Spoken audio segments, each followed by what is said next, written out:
Hello everyone. Students, today we solve worksheet number 12 of class 10th. First of all, I tell you all entries that you have done in your notebook. Your subject English. Name of student, you have to write your name, class teacher name and date also 1st August 2020. Students, here you can see an image of ATM. बच्चों, सभी बच्चों ने देखा होगा और use भी किया होगा एटीएम मशीन को। तो एटीएम मशीन से रिलेटेड यहाँ पर एक क्वेश्चन है, उसे डिस्कस करते हैं। ड्यूरिंग द लॉकडाउन पीरियड के समय के दौरान your ATM card stopped working, तुम्हारे एटीएम कार्ड ने वर्क करना स्टॉप कर दिया, बंद कर दिया। एज इट गॉट डीएक्टिवेटेड, क्योंकि वो डीएक्टिवेट हो गया था।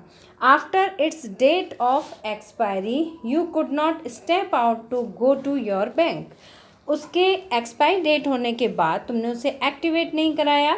You couldn't step out to go to your bank, और तुम अपने बैंक तक नहीं गए। So write a letter to the manager of your bank. अब आपको क्या करना है, बैंक मैनेजर के लिए लेटर लिखना है।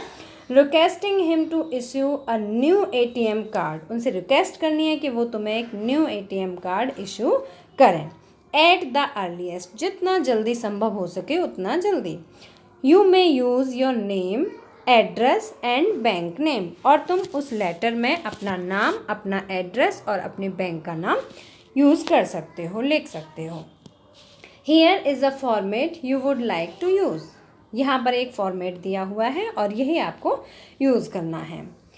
सेंडर्स नेम मीन्स भेजने वाले का नाम, और यहाँ पर लेटर कौन दे रहा है, आप लेटर दे रहे हैं। Because your ATM card has stopped, it is deactivated, तो यहाँ पर आपको अपना नाम लिखना है।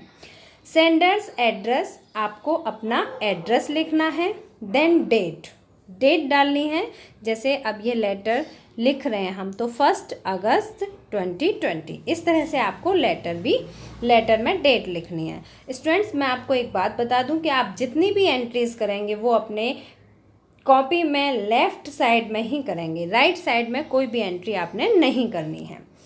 रेसिपिएंट्स नेम में उसका नाम आएगा जिसके नाम से हम लेटर लिख रहे हैं, जैसे हम ये लेटर लिख रहे हैं to the manager of bank. Recipient's address, अब यहाँ पर हमें एड्रेस लिखना है, तो एड्रेस हम किसका लिखेंगे, बैंक का एड्रेस लिखेंगे इसमें। देन डियर, ये सैल्यूटेशन वर्ड आपने यूज़ करना है, लेकिन जब हम इनफॉर्मल लेटर लिखते हैं तब हम इस तरह के वर्ड यूज़ करते हैं, लेकिन फॉर्मल लेटर में डियर वर्ड का यूज़ नहीं करना है। तो आप यहाँ पर सर या मैम, इस तरह से सर या मैम। अगर आपको पता है कि जो मैनेजर है वो लेडी मैनेजर हैं तो आप मैम वर्ड का यूज़ करेंगे, अगर सर हैं तो आप सर का यूज़ करेंगे। अगर आपको कंफर्म नहीं है तो आप इस तरह से ऑब्लिक करके भी लिख सकते हैं। Then you have to write your content, और कंटेंट में क्या होता है कि कंटेंट में आपको बहुत ज़्यादा नहीं लिखना होता है, जो हमारे लेटर का क्वेश्चन होता है उसी क्वेश्चन से कुछ चेंजेस करके ही हम कंटेंट को ईजिली लिख सकते हैं। और उसके बाद लास्ट में आपने सिंसियरली वर्ड यूज़ करना है, सैल्यूटेशन में आएगा, और इसके बाद अपना साइन करना है। Then write your name. So I hope कि लेटर का फॉर्मेट आपको बहुत अच्छी तरह से समझ में आ गया होगा। मैं आपको एक सैम्पल लेटर दिखा देती हूँ जिससे आपको बहुत अच्छी तरह से क्लियर हो जाएगा। Letter to the bank manager Rohan, यहाँ पर हमने किसी का नाम भी लिखा है तो आप अपना नाम लिखेंगे। A Ashok enclave, it is address, यहाँ पर एड्रेस लिखा है, ये किसी का एड्रेस नहीं है बल्कि हमने जो वर्ड यूज़ किया है और एड्रेस लिखा है, तो यहाँ पर आपको अपना एड्रेस और अपना नाम लिखना है। न्यू दिल्ली अगस्त 1, 2020, तो आपको जो डेट है वो इसी तरह से लिखनी है। आपको जैसे 1/7/2020 इस तरह से डेट मेंशन नहीं करनी है। ये लेटर में इस तरह से डेट नहीं लिखी जाती है। जब भी हम कोई फॉर्मल लेटर लिखते हैं तो वहाँ पर डेट इस तरह से लिखनी है। पहले आपको मंथ नेम लिखना है, फिर date, then comma, then year. August 1, 2020। Then हम किसको लेटर लिख रहे हैं, रेसिपिएंट्स नेम, तो यहाँ पर हम लिखेंगे the manager, state bank of India, sector 12 Noida, this is pin code number. So I hope कि यू अंडरस्टैंड। अब हम लेटर का जो हमारा लेटर का क्वेश्चन था, हम वहीं से कुछ वर्ड्स को अपने ध्यान में रखते हुए लेटर का कंटेंट लिखेंगे। तो लेटर का कंटेंट देखते हैं। This is to inform you that my ATM card issued by your bank was deactivated after its date of expiry.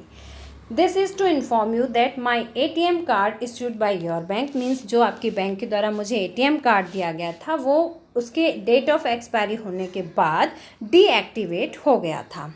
Due to lockdown I could not go to the bank, मैं bank नहीं जा सका lockdown के दौरान, and thus I was unable to activate it, और इस तरह से मैं उसे एक्टिवेट कराने में असमर्थ रहा।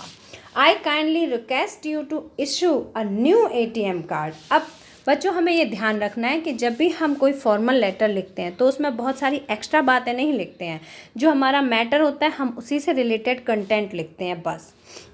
I kindly request you to issue a new ATM card, मैं आपसे रिक्वेस्ट करता हूँ कि आप मुझे एक न्यू ATM कार्ड इशू कराएं for my account at the earliest and oblige. As the earliest means जितना जल्दी पॉसिबल हो सके, एंड ऑब्लाइज मीन्स मुझे ऑब्लाइज करें। अब then you have to write sincerely, यहाँ पर आपको सिंसियरली लिखना है, देन आपके साइन होंगे, then write your name. I hope कि ये सभी एंट्रीज आपको और लेटर का कंटेंट लिखना बहुत अच्छी तरह से समझ में आ गया होगा। बच्चों अगर मेरा वीडियो आपको पसंद आया हो तो लाइक, शेयर और सब्सक्राइब जरूर करें। मिलते हैं इसी तरह के नेक्स्ट एजुकेशनल वीडियो में। Till then bye bye, good luck to all of you.